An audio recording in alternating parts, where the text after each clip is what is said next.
어떻게 완벽한 하루를 정의할 건지에 대해서 한번 얘기를 해보도록 하겠습니다. 그래서 이 책을 쓴 이유, 계기 중에 제가 이제 어떻게 살아왔는지에 대해서 간단하게만 말씀드리면, 일단 저는 이제 인생에서 이제 가장 중요한 게 세 가지가 있다고 봐요. 그래서 첫 번째가 이제 직업, 그 다음에 직장, 그리고 결혼, 이렇게 세 가지 정도로 생각할 수 있는데, 사실상 저는 이 세 가지를 계획했던 대로, 제가 목표했던 대로, 계획했던 대로 된 게 사실 하나도 없습니다. 그러니까 시간이 지나면서 느꼈던 건데, 근데 시간이 지나면서 보니까 제 계획대로 되지 않은 것들이 오히려 저한테는 굉장히 큰 도움이 되고 있고, 더 좋은 방향으로 흘러가고 있다라는 걸 깨닫기 시작을 했어요. 그래서 그런 부분에 대해서도 이제 같이 이제 책에다가 녹여놨습니다. 그래서 살아가는 데 있어서 가장 중요한 게 무엇일까에 생각을 했을 때, 마음의 평화가 가장 중요하고 가장 크지 않나라는 생각을 합니다. 그러니까 아무리 많은 것을 가지고 있고 아무리 많은 좋은 것들을 가지고 있어도 마음이 편하지 않으면, 아무리 막 고급 음식, 그러니까 별 5개 셰프가 만들어준 음식을 먹더라도 마음이 불편하면 그게 소위 말해서 이제 입으로 들어간지 코로 들어간지 알 수가 없잖아요. 근데 마음이 너무 좋고 마음이 너무 평화로우면 김밥 한 줄 먹는 것도 굉장히 행복함을 느낄 수 있다라고 생각이 들더라고요. 그래서 가장 중요한 건 마음의 평화가 아닐까라고 생각을 했고, 그 이 마음의 평화를 얻기 위해서 무엇이 필요할까라고 했을 때 세 가지를 저는 이제 생각을 했습니다. 첫 번째는 이제 감싸는 용기. 이거는 이제 용서를 말하는 건데요. 그러니까 용서라는 것 자체는 사실상 용기가 필요하더라고요. 그러니까 내가 누군가를 감싸 안기 위해서는 굉장히 큰 용기가 필요하다는 걸 알게 됐고, 그 용기는 그 사람을 위해서가 아니라 나를 위해서 용기를 내야 된다라는 게 알게 됐고요. 두 번째, 이제 사랑하는 지혜라는 거는, 이 사랑하는 거에도 지혜가 필요하다라는 것을 알게 됐습니다. 내가 일방적으로 하는 거는 상대방한테는 굉장히 부담스러움이 될 수도 있고 굉장히 좀 불편할 수도 있잖아요. 그래서 저희 그 돈보스코 성인이라는 분이 계시거든요. 청소년들 굉장히 사랑하셨던 그 성인이 계신데, 그분이 하신 말씀 중에 하나가 뭐냐면, 아이들을 사랑하는 것만으로는 부족합니다. 아이들이 사랑받고 있다고 느끼게 해주어야 합니다라고 말씀을 하셨어요. 그게 바로 사랑의 진정한 정의가 아닐까. 그래서 그런 사랑을 하는 데 있어서 상대방이 사랑을 받고 있다라고 느끼는 데에는 지혜가 필요하다라는 것을 알게 됐고요.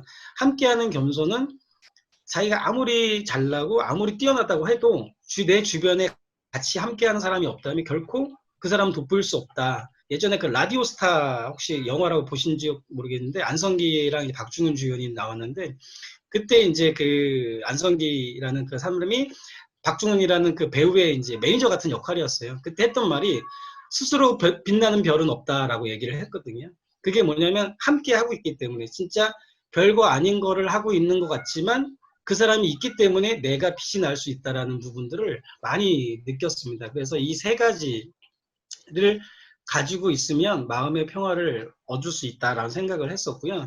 그리고 아까 처음에 시작했던, 말씀했던 것처럼 직업, 직장, 뭐 관련된 여러 가지 부분에 대해서 내 마음대로, 내 계획대로 되지 않았다. 그러면서 시간이 지나면서 그게 오히려 좋은 방향으로 가고 있구나라고 느끼면서, 제가 느꼈던 이 책에 나오는 책을 한 문장으로 표현한다면 이겁니다. 그러니까 하느님께서는 내가 원하는 것을 주시는 분이 아니라 나에게 필요한 것을 주시는 분이다라는 건데, 뭐 종교가 있지 않으신 분들 같은 경우는 이렇게 해석하면 좋을 것 같아요. 예를 들어서 아이가 사탕을 굉장히 좋아해요.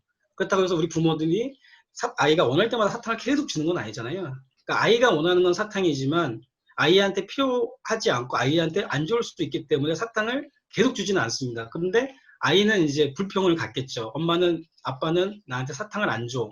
나를 미워하는가 봐. 나를 싫어하는가 봐. 미워. 엄마, 아빠 미워. 이렇게 얘기를 하지만 나중에 성장을 하고 난 다음에 그 아이들이 이제 느끼게 됐죠. 아, 나의 부모가 내가 원할 때마다 사탕을 달라고 했을 때 줬다면 내 이가 썩었을 수도 있고 내 건강이 굉장히 안 좋았을 수도 있는데, 그분들이 내가 원할 때만 주는 게 아니라 필요할 때만 줬기 때문에 내가 지금 건강하게 커왔구나라는 거를 결국은 시간이 지나면서 느낀다는 거죠.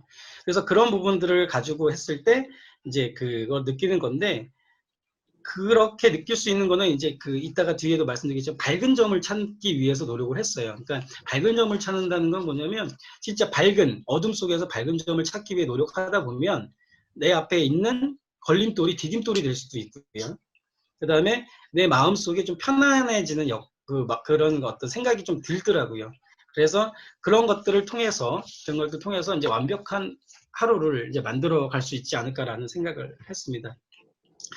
그 단어마다 이제 기운이 있다, 에너지가 있다라고 혹시 들어보신 적이 있을 거예요. 그래서 긍정적, 그러니까 좋은 단어, 그리고 안 좋은 단어 이렇게 단어에마다 이제 있는데, 예를 들어서 뭐 사랑, 그다음에 아름다움, 그다음에 행복 이런 단어들은 굉장히 좋은 에너지를 주죠. 그래서 이런 단어를 얘기할 때는 우리가 입가에 미소가 살짝 이렇게 지게 돼 있어요. 근데 반면에 사악함, 불행, 악함, 악마 이런 어떤 안 좋은 나쁜 단어를 얘기할 때는 내 표정도 되게 숙여지면서 마음도 되게 불편하다는 걸 느끼실 겁니다.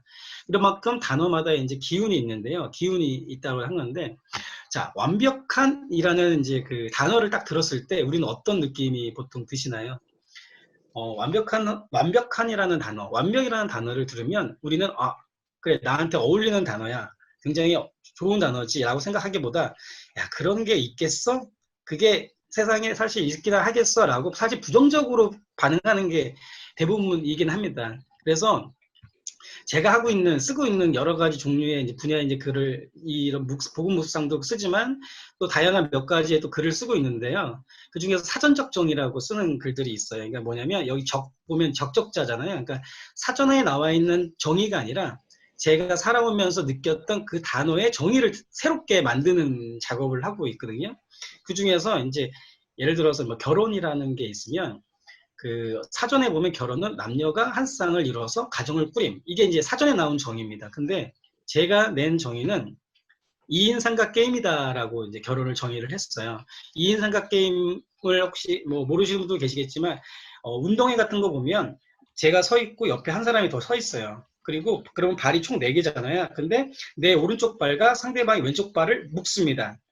테이프로 묶든 뭐 끈으로 묶어요. 그러면 사람은 2명인데 발은 4개인데 발이 3개가 되는 거죠. 그래서 2인인데 삼각이 되는 겁니다.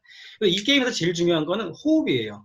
하나, 둘 해서 호흡을 맞춰 나가는 게 굉장히 중요하거든요. 근데 이게 호흡이 잘못 맞으면 앞으로 나가는 길은 커녕 막 엎어지고 넘어지고 그러는데, 잘못하면 굉장히 크게 다칠 수도 있는 위험한 게임이기도 합니다. 근데 호흡만 잘 맞으면 막 뛰어당겨요.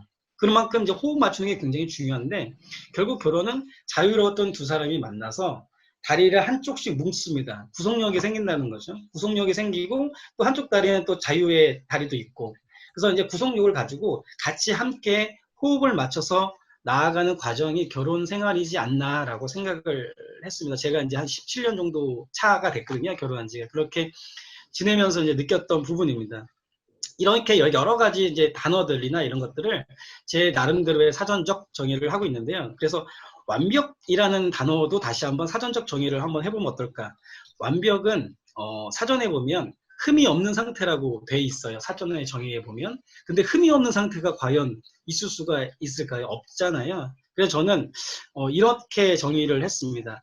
모든 것이 충족된 것이 아니라 하나라도 내 마음에 드는 게 있다면, 하나라도 나를 미소 짓게 하는 게 있다면, 하나라도 내 마음에 드는 게 있다면 그걸 완벽이라고 표현해보는 건 어떨까, 이렇게 생각을 해본 겁니다. 예를 들어서 식당을 갔는데 반찬이 10개가 나와요. 근데 10개의 반찬이 모두 다 내 마음에 들고 모두 다 맛있어야지 완벽한 식사가 아니라, 그 중에 하나라도 내 입맛에 맞거나 내가 좋아하는 반찬이 있다면, 아, 이거는 완벽한 식사였어 라고 표현을 하는 거죠. 이렇게 얘기하면은 너무 어거지 아니냐라고 생각하실 수도 있는데요.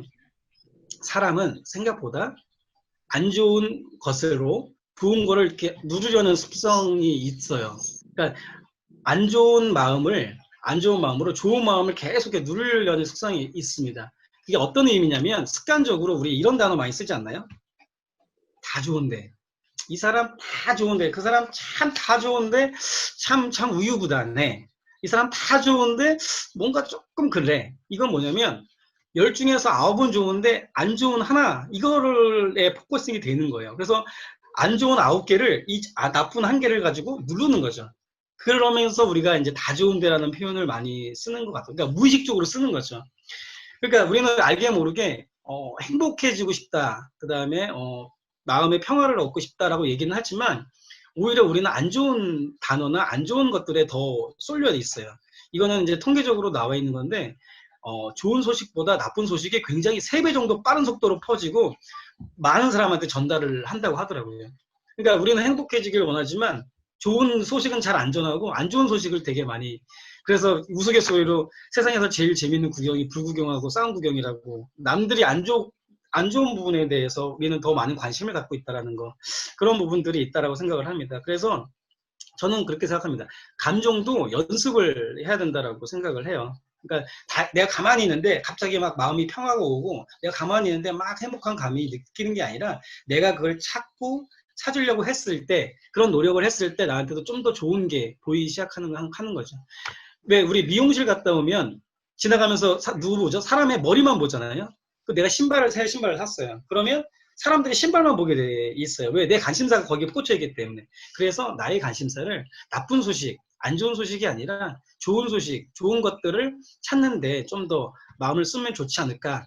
그래서 완벽이라는 거를 흠없는 상태가 아니라도 하나라도, 한 가지라도 내 마음에 든 상태. 그러면 오늘 하루를 딱 돌이켜보면 뭐 좋았던 것들, 마음에 들었던 것도 있지만 안 들었던 것도 있지만, 그렇게 좋았던 것들도 있을 수도 있잖아요. 예를 들어서 출근하러 나갔는데 바로 버스가 왔거나, 급하게 내려갔는데 지하철이 바로 왔거나, 아니면 식당에 굉장히 점심시간에 많은 시간인데 갔는데 은근히 또 사람이 없어. 이런 부분들도 있을 겁니다.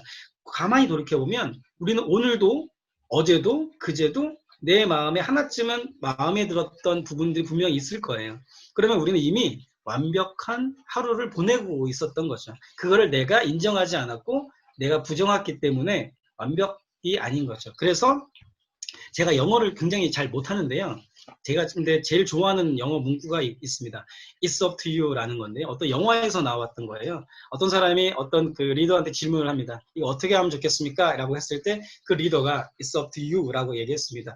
너에게 달려있다라는 거죠.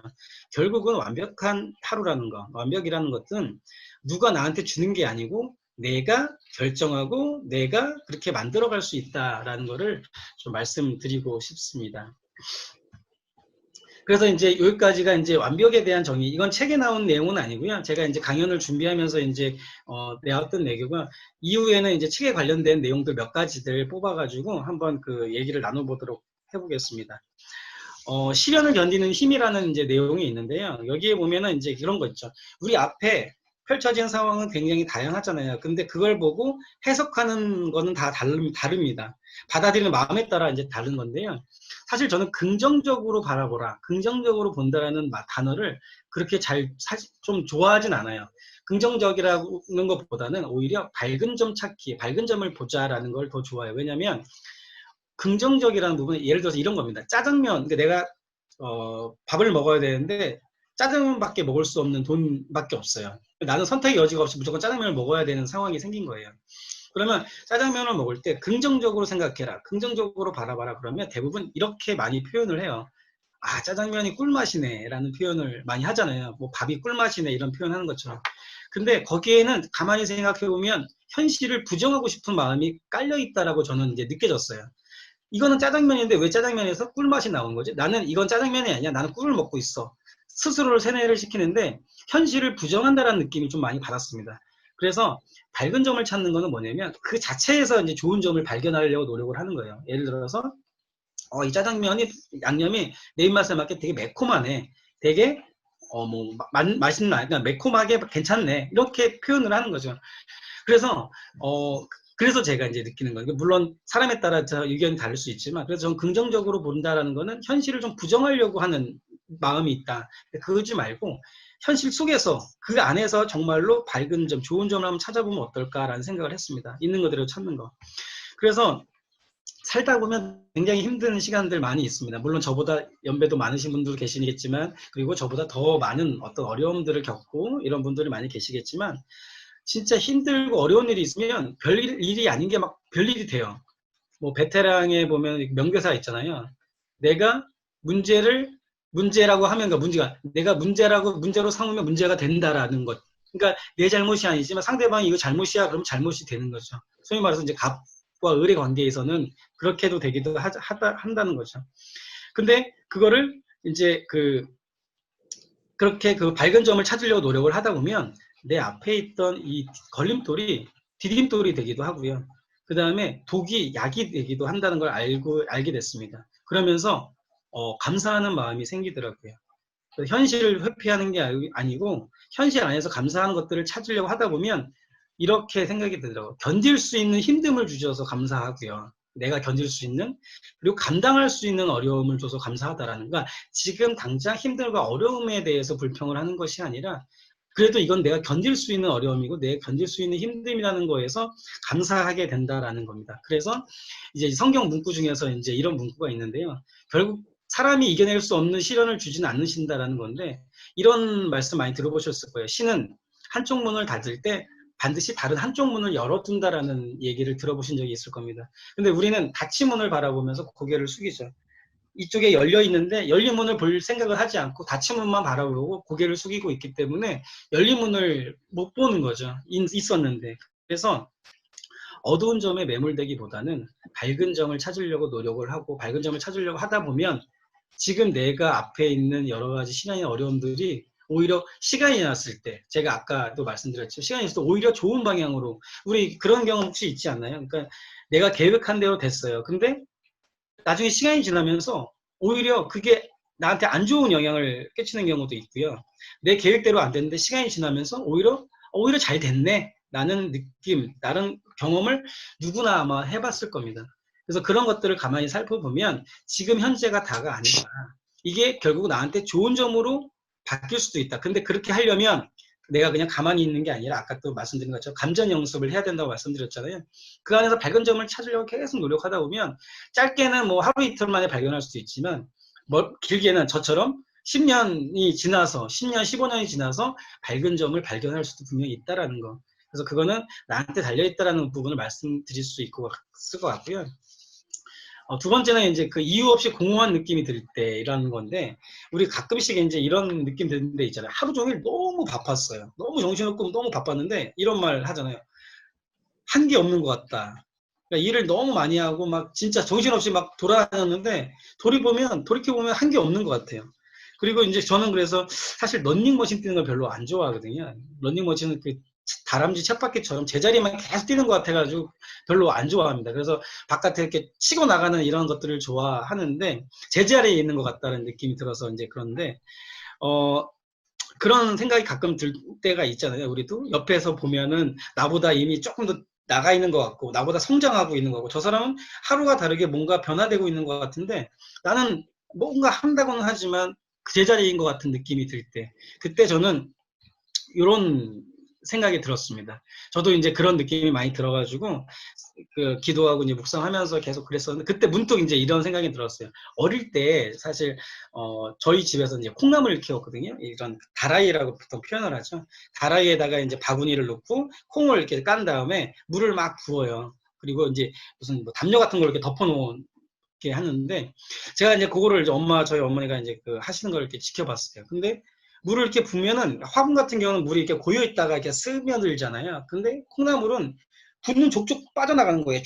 쫙쫙 소리 나면서 쫙쫙. 그래서 이거 보면서 참 저렇게 물이 다 빠져나가는데 과연 콩나물이 자랄까라는 생각을 했었습니다.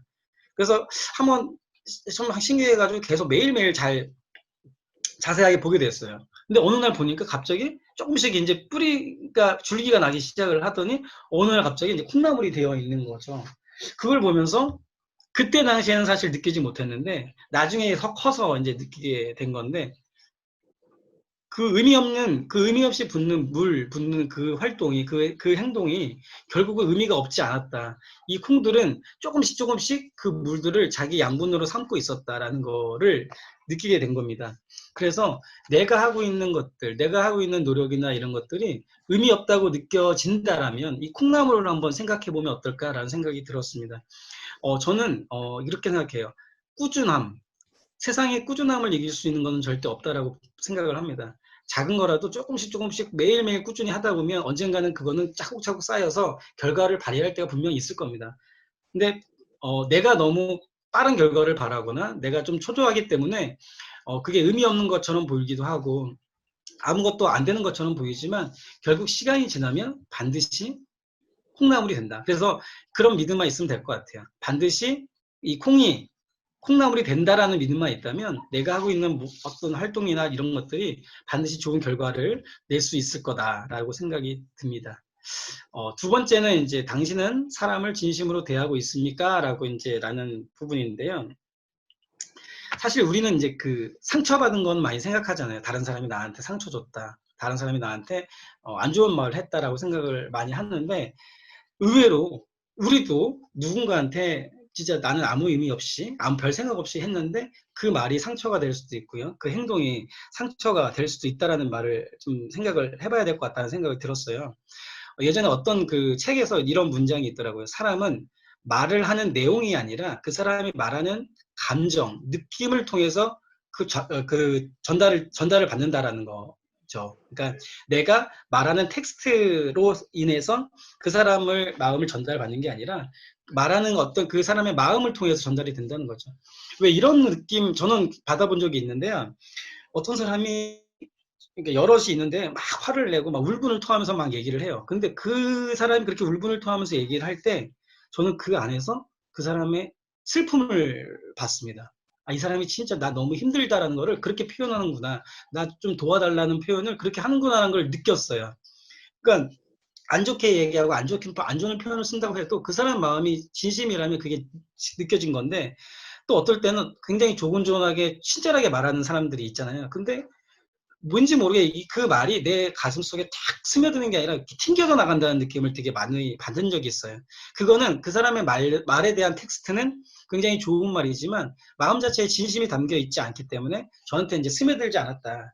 그래서 어, 진심의 마음 표현이 필요하다. 그래서 저는 이제 그렇게 생각을 합니다. 그래서 책 같은 경우도 보면 사람을 설득하는 기술, 뭐 말하는 표현, 말하는 방법이라고 많이 얘기가 되고 있잖아요. 근데 저는 그런 물론 방법 그리고 그런 화술 그런 내용들도 물론 중요하지만 그거보다 우선시 돼야 되는 거는 내 마음밭을 잘 가꾸어야겠다라는 생각을 좀 많이 하게 됐습니다.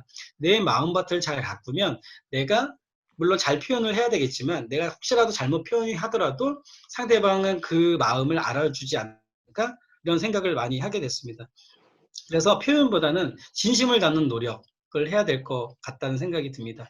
그래서 저도 사실 기도할 때 이제 좋은 것만 이렇게 감사합니다 맨날 이렇게 하는 게 아니고 어렵고 힘든 게 있을 때는 굉장히 좀 하소연을 많이 해요. 기도할 때 이제 왜 나한테, 왜 저한테 제가 그렇게 삶을 말해서 나쁜 짓을 하면서 사는 것도 아닌 것 같은데 왜 저한테 계속 그런 것들을 주냐라고 하면서 마음을 계속 비우는 거죠. 쌓아놓는 게 아니라 비우는 거예요.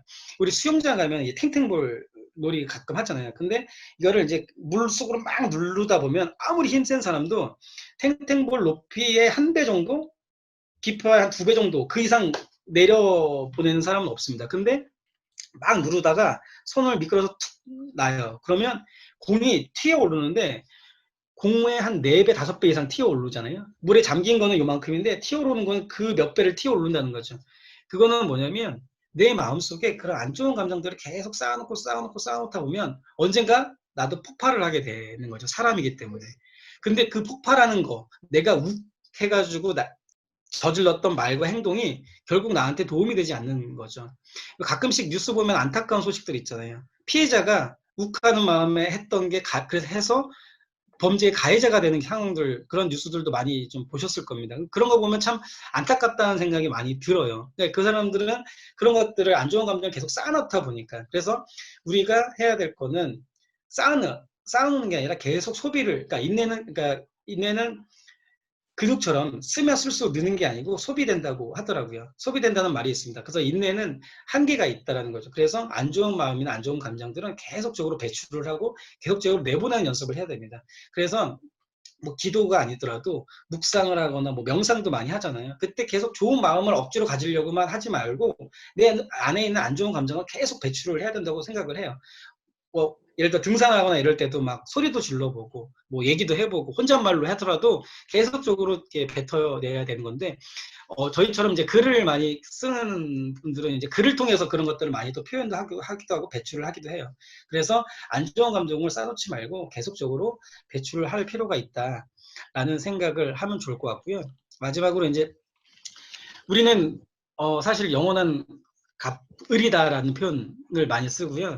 사실 이제 그 마케팅 일이나 이런 거 하다 보면 이제 클라이언트들이 많이 있잖아요. 그러다 보면 사실상 이제 아까도 아까 얘기했지만 내 잘못이 아니지만 그 사람이 네 잘못이야 라고 하면 잘못이 될 수밖에 없는 상황들 되게 많이 경험을 하고요. 여기 계신 분들도 아마 그런 경험들을 종종 하셨을 겁니다. 근데 사실 우리가 갑질을 방하고 있다고 생각을 하지만 알게 모르게 우리도 그러고 있지 않나라는 생각을 해볼 필요가 있습니다. 예를 들어서 식당 가가지고 약간 역정을 내거나 그다음에 뭐 택배 기사나 이런 분들한테 좀 빨리 안 오냐고 이제 뭐라고 하는 거, 이것도 어떻게 보면 하나의 갑질이지 않나라는 생각을 좀 해봤는데요.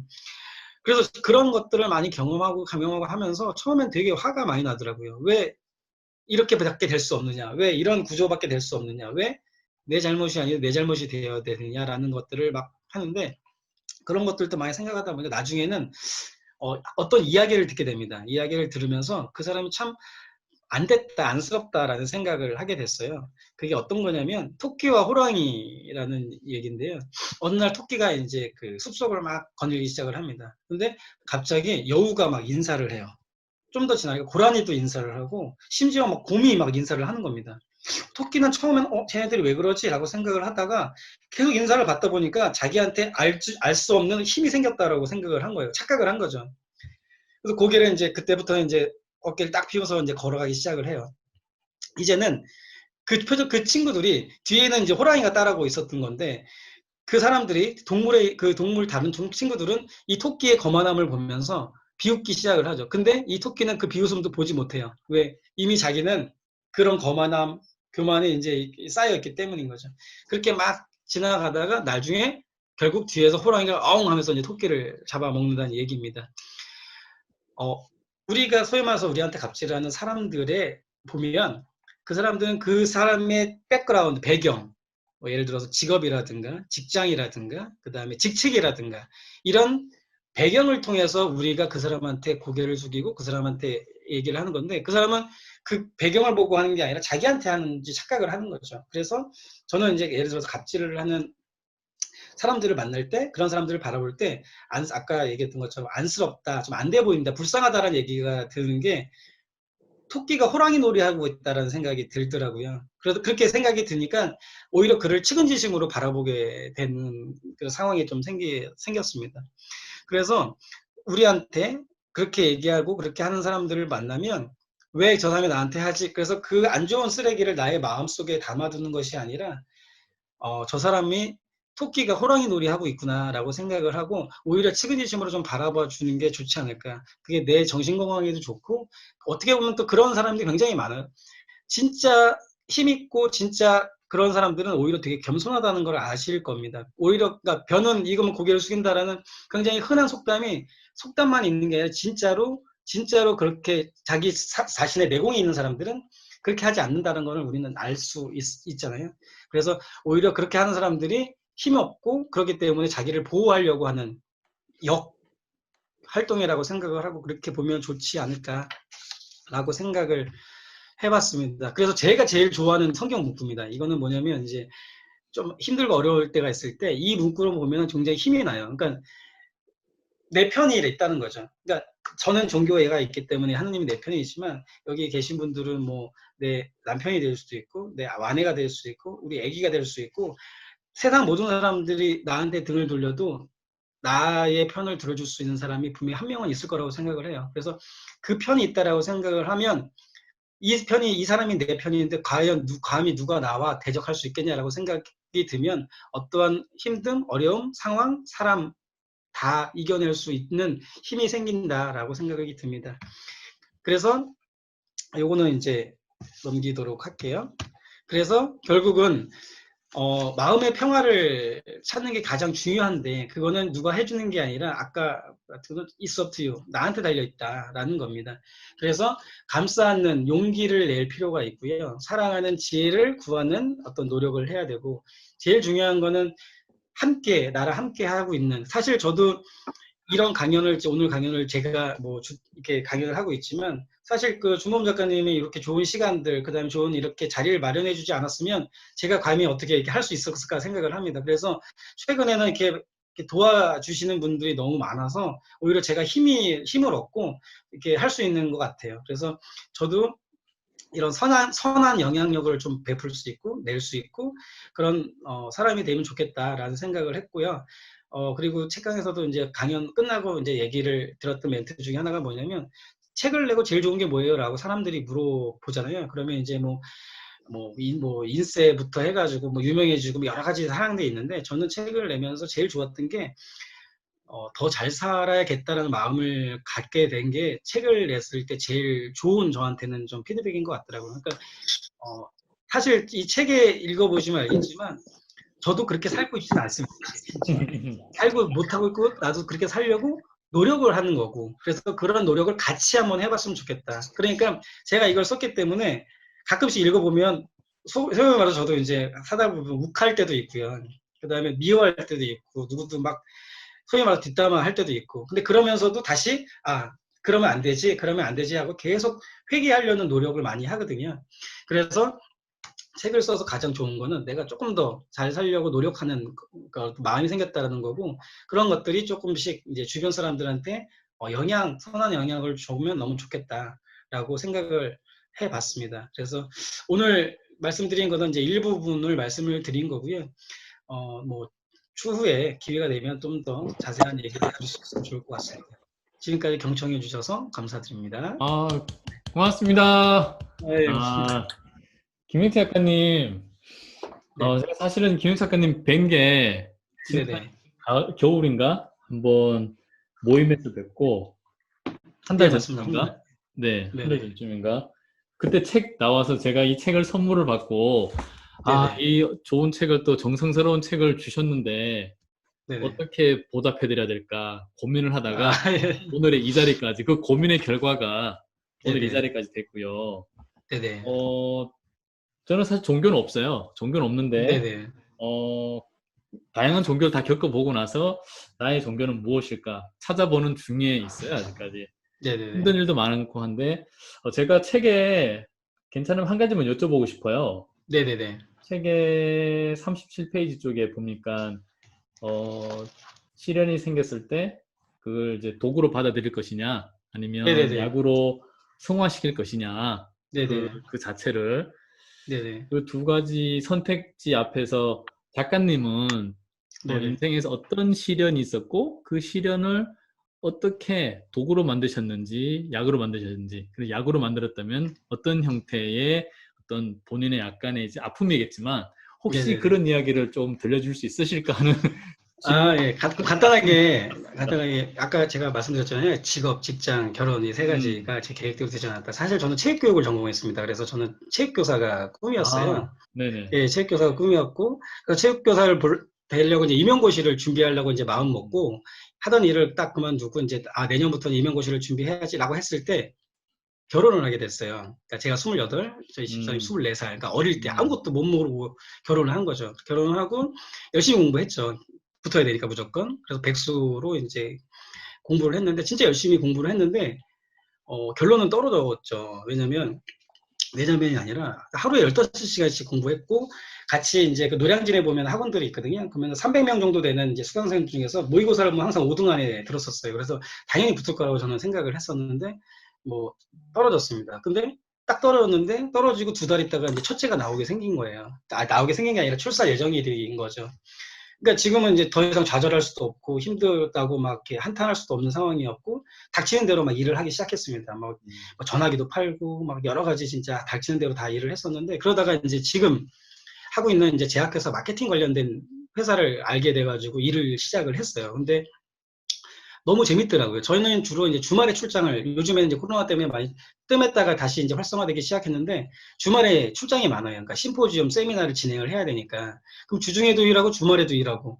그러니까 제일 바쁠 때는 제가 한 4달 동안 하루도 못 쉬고 일했던 적도 있었거든요. 근데 너무 재밌는 거예요. 그러니까 너무 재밌게 8년 동안을 그 회사에서 이제 열심히 일을 했었는데, 오늘 갑자기 이제 조금 분위기가 싸하더니 이제 제가 이제 갑자기 이제 회사에서 쫓겨나는 상황이 돼버린 거예요. 그러니까 외부에서 사람이 왔고, 그 외부 사람은 이제 저보다 나이도 많이 어린데 제 위로 왔고, 그러면서 이제 말도 안 되는 꼬투리를 잡기 시작을 하고, 근데 그 상황에서 이제 제가 할 수 있는 거는 버텨야 되잖아요. 어떻게든. 애가 셋이 있는데. 그러면 이제 주변에서는 어떻게든 버텨야지 뭐 이렇게 얘기를 하지만, 너무 이제 소위 말해서 이제 극한까지 이제 치밀어 올랐죠. 그때 이제 제가 할 수 있는 건 기도밖에 없었으니까, 기도하면서 이제 도대체 왜 아까 얘기했던 것처럼 막 쏟아냈어요. 쏟아내고 했는데, 그때 이제 떠올랐던 게 이제 결혼했을 때, 그리고 뜻하지 않은 직업을 생겼을 때가 떠오르더라고요. 그때 당시에는 제 계획대로 되지 않았는데, 시간이 지나면서 되게 잘 되고 있는 거잖아요. 물론 경제적으로 풍요롭지는 않지만, 그래도 딸 셋 나면서 오기저기 잘 살고 있고, 원했던 체육교사는 아니지만, 새로운 진짜 듣도 보다 못했던 직업을 택했는데, 8년 동안 너무 재미있게 일을 하고 있다라는 거. 그러면서 이제 느꼈던 게, 분명 뜻이 있겠다. 그분께서는 뜻이 있겠다라고 생각을 해서, 그러면서 이제 마음속에 이제 그런 성경 문구가 나왔던 게, 두려워하지 마라. 내가 항상 너와 함께 있겠다라는 문구를, 그 메시지를 마음속에 딱 받았어요. 그래서 바로 그냥 사표를 썼죠. 주변에서 이제 미쳤다고 하고, 애 셋인데 어떻게 할 거냐, 뭐부터 해가지고. 그렇게 하다가 이제, 우연히 이제 제가 이 동종업계에 알고 있는 분, 그러니까 제가 도움을 줬던, 저번에 도움 줬던 분한테 연락을 해서 밥 한번 사달라고 하면서 이제 알바라도 좀 시켜달라고 얘기하려고 만났는데, 그분이 이제 뜻하지 않게 같이 한번 일해보지 않겠냐라고 얘기를 한 거예요. 마침 한 저 정도 되는 경력과 이런 사람들이 아무래도 뽑으려고 했었다. 그 회사에서 만 6년 동안 지금 일을 하고 있는데, 지금 다니고 있는 회사가 이제 그 회사인 거죠. 그러니까 이제 직장, 직업, 뭐 이거 다 여러 가지가 계획대로 된 게 하나도 없고 막 겪었는데, 그게 시간이 지나면서 보니까 오히려 저한테 더 도움이, 왜냐면 저희가 지금 하고 있는 일이 이제 15년 차 되고 있는데, 아직도 일이 재미있어요. 너무 재미있는 게, 15년 된 일을 하면서도 아직도 재미를 느낀다라는 거는 축복이라고 생각을 합니다. 그래서 여기에서 나오는 안 싸운 용기, 사랑하는 지 함께, 이게 지금 잠깐 말씀드렸던 이 인생 스토리에 담겨져 있었던 거고요. 그래서 결국은 제일 중요한 건 마음의 평화다. 그걸 얻기 위해서는 이게 필요하다라는 거를 느끼게 된 거죠. 네. 예. 뭐, 네. 이제 그 비하인드 스토리를 듣는 게 더 재밌죠? 네. 혹시 오늘 들어보셨던 작가님의 말씀 중에서 궁금하시거나 질문하시고 싶으신 게 있으시면 음소거 풀으시고 한두 분 시간이 아직 조금 있으니까 이야기를 들어볼 수 있을 것 같은데요. 혹시 질문하실 분 계실까요? 볼까요? 질문에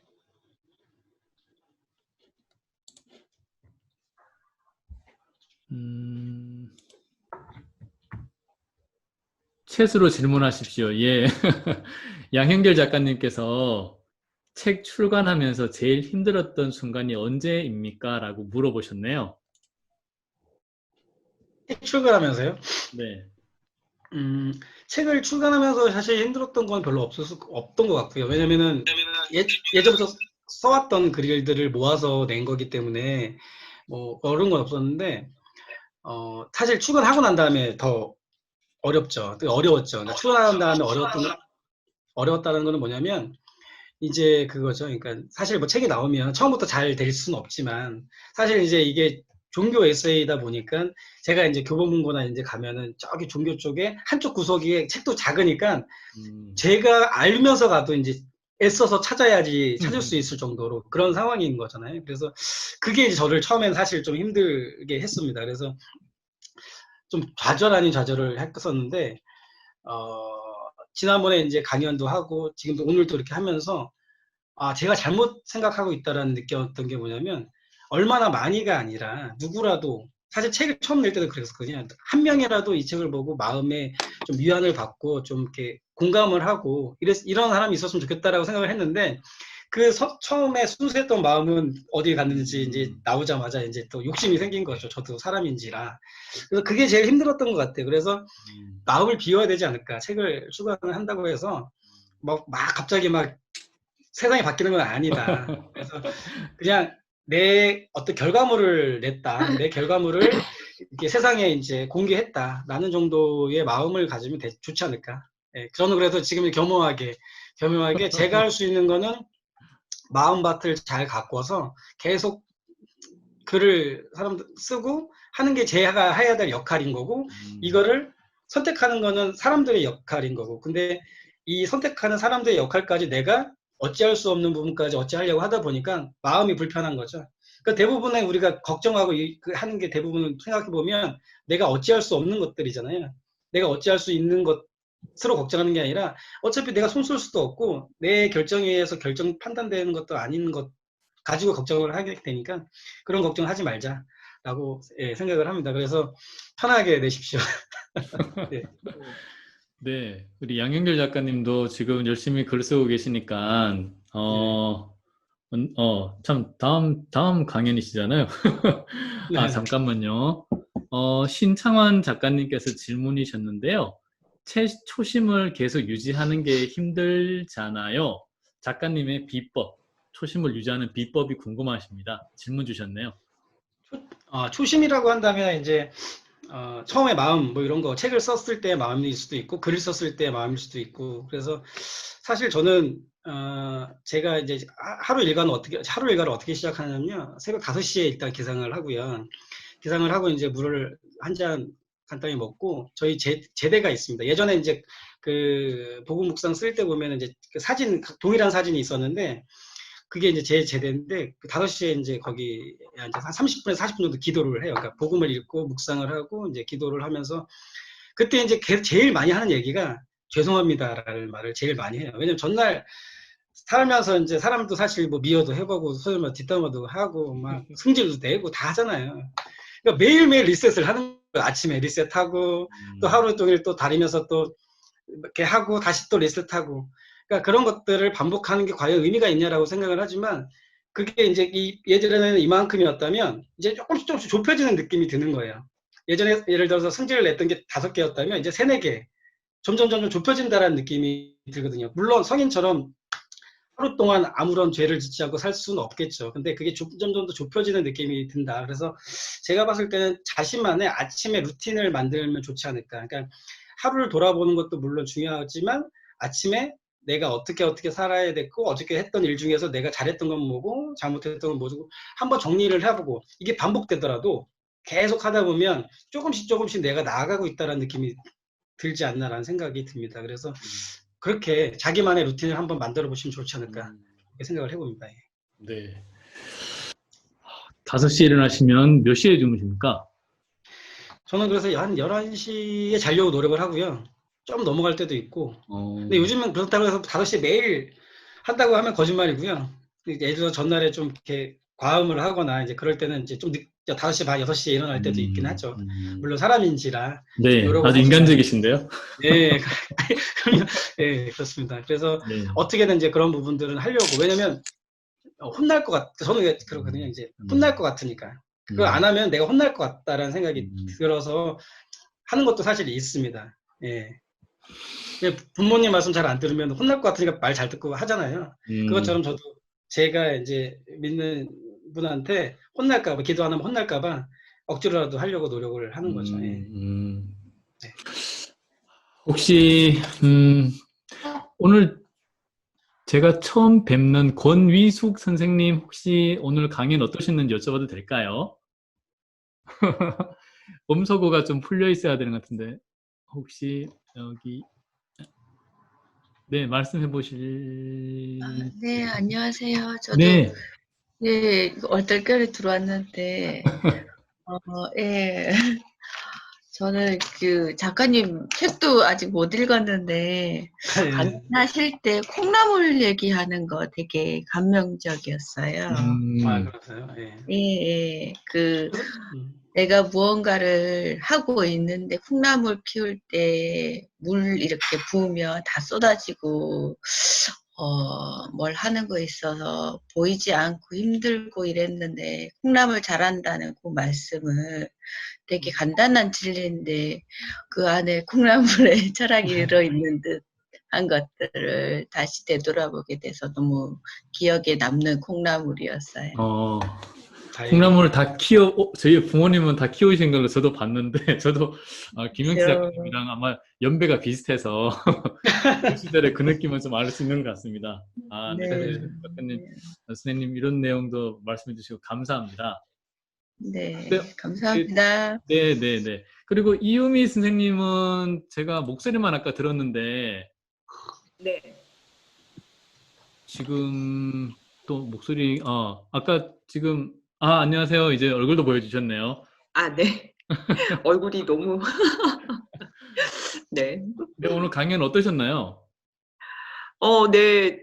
완벽한 하루 강연, 예, 너무 좋았습니다. 제가 그 김영대 작가님 강연을 이제 오전에 이제 한번 들은 적이 있었어요. 근데 지금 이제 두 번째 듣게 되는데, 저는 이제 BTS 저 세대는 아니고, 예를 들어 서태지 아이들 저희 세대는 약간 이제 그런 때인데, 이제 네네. 저는 이제 한 번을 봤는데, 이제 그 두 번째 콘서트 날에 어제도 오신 분 할 때 손 들어보세요 하니까 되게 많이 손을 들더라고요. 저는 이제 두 번째 강연을 듣는데 정말 비슷한 강연이었던 것 같은데 저한테 그 이제 들려오는 말씀이 되게 좀 다르게 들리는 것 같네요. 그래서 좋고 제가 지금 아직은 제가 책을 사지를 못했는데 제가 내일 책가게 가서 직접 가려고 하거든요. 네, 사서 해서 한번 이제 꼭 읽어보도록 하겠습니다. 예, 너무 고맙습니다. 좋습니다. 네. 좋습니다. 보통 책을 한 번 읽으면 첫 느낌이랑 또 한 며칠 있다가 얼마 있다가 두 번째 읽으면 두 번째 읽은 느낌은 또 책이 다르더라고요.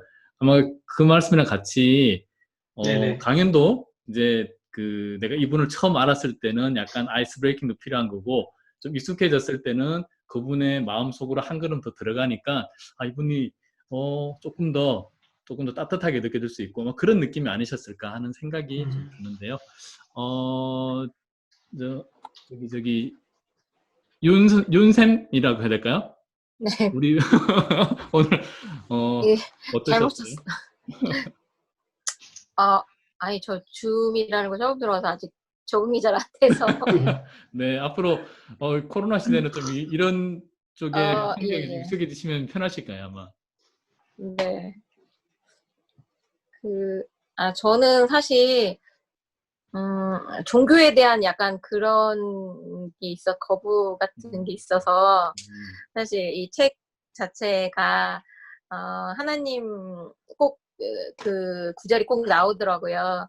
그래서 그 부분에서 저는 약간 뭐라고 해야 되나 그 신이라는 부분에 대해서 생각해 본 적이 없는 건 아니고 지금은 제가 그런 부분에서 사람은 그냥 사람 자신의 힘으로만 살아간다고 생각을 하고 있거든요. 그래서 약간은 공감가지 않는 부분도 사실은 없지 않아요. 네, 솔직한 말씀 예. 맞으세요. 저희 네. 당꾼들에서는요, 솔직한 말씀 해주시는 게 서로에게 좋은 예. 그런 거니까. 그래서 약간 그런 부분이 있어요. 예. 그 하나님 부분 나올 때는 약간 이렇게 넘기고 그냥 그런 게 좀 있어서 그냥 보편적인 사람이 사는 이야기는 공감이 많이 가는데 하나님 아까도 말씀하셨지만 혼날까봐라든지 이런 건 사실 공감이 잘 안 가거든요. 네, 그렇습니다. 알겠습니다. 정태남 작가님 되게 네. 잠깐만요. 네네. 질문 주셨네요. 네. 마음에 쌓아 놓지 말고 배출하라고 하셨는데 솔직히 저는 배출하는 방법을 모르겠어요. 쏟아낼 수 있는 방법을 김영수 작가님이 하나 오늘 팁으로 주셔야 될 것 같습니다. 그래서 아까 잠깐 말씀드렸는데 이제 저는 저만의 이제 방법을 이제 사용을 했던 거고요. 그거를 이제 계속 갖고 있다는 거는 내가 그 참아야지라는 생각을 하는 거잖아요. 그러니까 인내, 참아야지, 내가 참아야지. 그게 이제 쌓아놓는 거거든요. 근데 이런 실험을 한 적이 여기 있습니다. 그러니까 인내는 근육처럼 느는 게 아니라 소비된다라고 아까 말씀드렸는데 그게 뭐냐면 A그룹과 B그룹을 놓고 아이들한테 초콜릿을 놓고요. A그룹은 초콜릿을 먹고 싶을 때는 언제든지 먹어라고 얘기했고 B그룹한테는 먹지 말라고 그러니까 자제를 시켰습니다. 그렇게 한 다음에 두 그룹한테 어떤 그 두 그룹의 어떤 그 능력으로 풀 수 없는 문제를 줬어요. 질문을 줬는데 결국은 A그룹, 자기가 먹고 싶을 때 먹었던 인내를 소비하지 않았던 친구들이 더 오랜 시간 동안 이 시험 문제를 갖고 끌었다라는 거거든요. 거기서 나왔던 결론이 인내는 발휘하면 발휘할수록 느는 게 아니라 소비된다라는 거거든요. 그러니까 어떻게든 배출을 하면 좋을까라고 했을 때는 그러니까 쌓아두지 않는 거예요. 그거를 표현하고 그거를 배출하는 거는 사람마다 다를 수 있겠잖아요. 그러니까 그래서 이런 것들이 있어요. 저희가 아까 얘기했던 것처럼 일을 되게 힘들어요. 주중에도 일하고 주말에도 되게 힘들어요. 스트레스 받고. 그래서 자기 그 스트레스를 해소할 수 있는 취미 생활이 하나씩 꼭 있는 친구들은 오랜 시간 동안 일을 하는데 그게 없는 친구들은 금방 지치고 떨어지더라고요. 그래서 내가 정말로 즐겁고 행복하게 할 수 있는 무언가, 그러니까 혼자 있는 게 좋다면 혼자서 카페에서 이제 뭐 소위 말해서 멍 때리기들을 해도 좋고, 등산을 좋아하면 등산을 한다거나, 이렇게 내가 좋아하는 것들을 함으로써 그것들, 그러니까 이 말을 그대로 배출하는 것이 아니라 내가 좋아하는 뭔가를 하면서 마음을 그게 소위 말해서 정화시키는 작업이 필요하지 않나라는 생각이 좀 듭니다. 그러니까 도움이 될지 모르겠지만 내가 정말 했을 때 너무 좋고 행복한 일을 찾는 게 먼저고, 그거를 지속적으로 계속 함으로써 내 마음을 좀 이렇게 소위 말해서 리셋하는 그런 게 좀 필요하지 않을까 이렇게 생각이 듭니다. 예. 도움이 되시면 좋겠네요. 김영치 작가님은 제가 프로필 사진 보고 축구 선수 이영표 선수 닮아서 깜짝 놀랐거든요. 그래서 축구 좀 하시지 않나요? 운동? 체육학과 나오셨으니까. 예, 축구 좀 하죠. 예, 그죠? 예, 좀 씁니다. 아니 지금은 예. 결혼하셔가지고 살이 좀 찌셨을 건데 젊을 네네. 때는 아마 이영표 형이나 동생으로 불리는 많이 예전에 얼굴뚝급 할 때는 한참 그죠? 예, 그래서 그랬었죠. 그렇게 보이십니다. 네. 하여튼 네. 제가 이 어색함을 어떻게 해보고자 하는데 혹시 우리 유송자 선생님 네. 강의는 어떠셨습니까? 네. 강의 잘 들었고요. 제가 바로 블로그랑 인스타 친구 맺기 했습니다. 아, 그러셨어요? 예. 오, 역시 이렇게 또 저희가 이렇게 연결도 되고 또 이웃이 될 수 있는 그런 또 적 실천을 해주셔서 감사합니다. 제가 마인드맵으로 그려봤고요. 네네. 나름 강의를 열심히 듣고 있었고. 네. 근데 저도 새벽에 한 4시 한 47분 정도 일어나는데 저녁에 한 11시는 자야 된다고 하는데 하여튼 뭐 하다 보면 거의 12시가 다 되는 것 같고, 매일매일 하루하루 리셋하고 루틴을 하고 있지만 이제 이 시간들이 점점 많아지는 것 같고, 그러다 보면 일의 집중도가 좀 떨어지는 것 같아서 이걸 좀 어떻게 좀 지혜롭게 좀 할까. 저도 지금 책 쓰기를 준비하고 있는데 제 나름대로 뭔가 균형을 잡고 한다라고 하지만 늘 미진한 부분이 없지 않아 있어서 늘 숙제인 것 같아요. 어떻게 하면 좋을까 이런 것들. 그래서 오늘 실질적으로 제 모임이 있어가지고 원래 이 모임이 9시 반 10시에 끝나는 모임인데 그냥 제가 자르고 왔어요. 우와. 중요한 거, 그 책 제목이 너무 마음에 들었고 늘 제가 꿈꾸는 하루가 완벽한 하루인데 완벽이라는 건 있을 수 없다라고 얘기했잖아요. 저도 마찬가지고. 그래서 완벽해지려고 뭔가 노력하고 있는 부분인데 부족하니까 더 완벽한 거고 부족하니까 더 채우려고 하는 거. 그래서 이제 뭔가 좀 편리하게 이루어지고 있는 것 같아서 강의를 듣고 싶다라고 했었고, 제가 이제 책은 오늘 아침에 링크를 받아서 책은 아직 저한테 도착하지 않아서 아까 내용 자체가 내가 하고 싶은 이야기를 우리 작가님이 다 하고 있구나. 왜 앞서서 다 하고 있는지 이런 느낌을 받아서 서로 좀 공감대가 잘 형성되는 이런 책인 것 같아서 아마 처음부터 끝까지가 아마 밑줄이 계속 그어질 것 같은 이런 책이었습니다. 감사합니다. 제가 볼 때 유송자 작가님 앞으로 작가님이라고 부르겠습니다. 이제 책을 쓰실 거거든요. 이제 그거에 우리 김영태 작가님께서 유순자 작가님이 글을 쓰실 때 좀 많은 이런 뭔가 알고 계신 것들, 작가의 한 걸음을 앞에서 가시니까 그런 이제 방향성이든 작가님이 작가가 되는 과정에 대해서 조금 더 이제 SNS 친구시니까 서로 이야기를 주고받으시면 오늘 이 자리가 더 뜻깊은 자리가 되지 않을까. 제가 그 마인드맵 직접 하셨다는 거 놀랐습니다. 아까 저는 고개 숙이고 계시길래 다른 친구분들이랑 또 뭔가 또 열심히 하시는 거 알았는데 이게 완전히 너무 몰입하셔가지고 1시간 동안 깜짝 놀랐어요. 아니 저는 제가 뭐 잘한다고 얘기하긴 좀 그렇지만 뭘 할 때 한 번 시작했으면 끝까지 하거든요. 지금 이게 한 거의 200장쯤 만들고 있는 마인드맵을 올 1월에 만들었는데 저하고 좀 맞더라고요. 그래서 그때부터 강의를 듣거나 아니면 책을 보거나 하면 계속 마인드맵을 그리니까 처음에는 익숙하지 못하고 처음에는 부족했지만 조금씩 완성도가 높아지는 것 같더라고요. 네, 마치 네, 네. 완벽한 하루가 되는 것처럼. 네. 유성자 선생님, 저기 권희숙 선생님께서 마인드맵이 보고 싶다고 그러는데 한 번만 더 화면에 띄워 주실래요? 좀 이렇게 보여주실래요? 조금 더, 네, 조금 더 앞으로. 예. 와, 완벽한 하루. 당신의 콘텐츠를 들려주세요. 아, 이렇게 해서 지금 말씀하시는 거 다 적으신 거잖아요. 키워드를. 네네네. 네. 와, 이게 그 상태에서 바로 적을 수 있는 이 정리력이 대단하신데요. 집중력도 있으시고. 제가 저희 다음에 여기 이런 마인드맵 이 노하우 좀 강연을 좀 해주십시오. 여기에서. 네, 하겠습니다. 와, 맞아, 너무 맞아. 놀랐는데요? 아, 예. 진짜 저 줄줄이 쓰기만 했는데. 깜짝 놀랐습니다. 도와드리겠습니다. 아, 네, 정말 감사합니다. 제가 유승자 대표님은 제가 다른 SNS 쪽에서 이렇게 알고 지내셨는데 또 이렇게 직접 대면하고 말씀을 나누신 이야기 처음이라서 이런 또 재능이나 능력을 갖고 계신지 몰랐습니다. 앞으로 저희 쪽에 많은 영향을 좀 주시면 감사하겠습니다. 고맙습니다. 네. 그리고 권순홍 작가님 안녕하세요.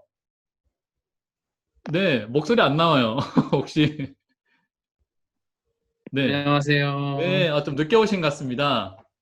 네, 밥주다 늦었습니다. 죄송합니다. 네, 오랜만에 뵙습니다. 야, 이렇게 뵈니까 네. 또 반갑습니다. 반갑습니다. 반갑습니다. 혹시 김영지 작가님 아시나요?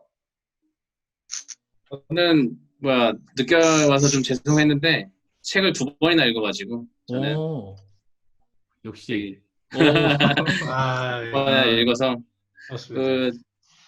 김학태 작가님도 거의 한 번 뵀죠? 네네네. 그때 아마 책강 송년회 네네네. 나 거기서 한 번 뵙고 그렇습니다. 음. 너무 좋은 책 써주셔서 감사합니다. 아유, 고맙습니다. 네, 감사합니다. 저희가 오늘 첫날 인원이 많지 않으셔서 이렇게 한 말씀씩 하실 수 있으신데, 아까 많은 리액션을 보여주셨던 이 보미 작가님 혹시 목소리 가능하신가요?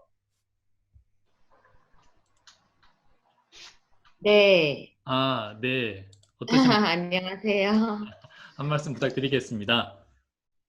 저도 너무 재밌게 잘 들었고요. 오히려 제가 오늘 많이 배운 것 같아가지고 너무 좋은 강의였고, 그 다음에 저도 기독교가 아니다 보니까 이제 책을 읽으면서 하나님에 대한 그런 문구들이 약간 이렇게 이렇게 되긴 하지만 그거를 좀 바꿔봤어요. 하나님이 아니라 그냥 누가 나의 멘토가 그냥 종교라는 거에 대해서 생각을 해봤거든요. 그래서 저는 기독교가 아니에요. 그래서 이거를 읽으면 너무 좋은 거예요. 이 문구나 그 단어들의 선정이나 뭐 이런 것들 너무너무 좋아서 이제 좋은 생각 책 읽듯이 하루마다 뭐 챕터씩 읽거든요. 그냥 네. 근데 이제 그 하나님의 말씀이 조금 이제 이렇게 좀 부담으로 들어올 때가 있는데 그거를 사실은 누군가의 멘토 아니면 또 다른 인물로 생각을 저만의 방법으로 상상을 해서 이렇게 조금 봤더니 조금 재밌게 더 잘 읽히더라고요. 그래서 하나님이 아니라 다른 누군가로 가상의 인물로 설정을 해서 완벽한 하루를 읽어보는 것도 참 좋지 않을까 싶어요. 저는 누구보다도 약간 종교 막 이런 거 조금 부담스럽고 싫어 막 이랬거든요. 그래서 왜냐면 저희 이제 가족이 다 기독교인데 어렸을 때부터 막 교회 가라고 막 스트레스를 막 너무 많이 줘가지고 그거에 대한 약간 거부감이 생겼었거든요. 네, 그래서 이것도 이제 완벽한 하루 책을 읽으면서 그런 거를 조금 종교적으로 조금 생각할 수 있었던 계기가 된 것 같아요. 그래서 한번 교회를 한번 나가볼까. 그게 설득이 되더라고요. 그래서 나도 누군가가 힘들 때는 누군가한테 기대고 싶은 누군가가 필요한데 그게 아마 종교를 믿는 사람들은 딱 설정해놓고 이렇게 믿고 있는구나. 만약에 내가 없다면 나도 한번 기대봐도 되지 않을까? 이렇게 조금 읽다 보니까 조금 설득이 됐어요. 네. 네, 그래서 알겠습니다. 저는 너무 재밌게 잘 읽고 있습니다. 네, 감사합니다. 오늘 오신 분들 중에서 마이크 상태 때문에 말씀 못 하시는 분 2분 빼고는 제가 한마디씩 다 부탁을 드렸습니다. 이렇게 처음 만난 자리에서 부끄럽지만 목소리를 내주셔서 되게 감사하고요. 김영태 작가님 책 출간되고 나서 제가 어떻게 해드릴 수 없는 건데 오늘 이렇게라도 제가 작가님을 한 번 더 보는 핑계와 또 제가 아는 분, 또 처음 뵙는 분 이렇게 만나뵐 수 있어서 너무 좋았고요. 이제 마지막으로 김영태 작가님 한 말씀만 더 해주시고 오늘 이 자리는 이렇게 아쉽지만 다음을 기약하며 마무리했으면 싶습니다. 작가님. 예, 알겠습니다. 일단은 뭐 아까도 잠깐 말씀했지만 너무 좋은 자리 이렇게 해주셔서 너무 감사하고 그다음에 끝까지 이렇게 함께 해주셔서 너무 감사드리고요.